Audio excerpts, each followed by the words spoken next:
দাদা ভাই, দিদি ভাই, তা আমি তো অনেকদিন মাংস রান্না করে তোমাকে দেখাই নাই।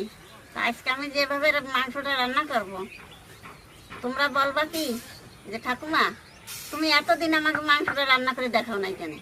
তো তোমরা দেখতে থাকো যে আমি কি করে রান্নাটা করি। মাংসটা আমি প্রথমে একটু মাখাই নেব। এই জায়গায় 2 কেজি মাংস আছে। এর মধ্যে দেখো আমি কি কি দেই।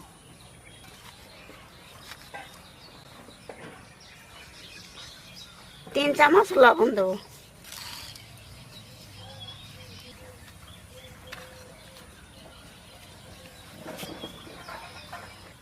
2 চামচ হলুদ,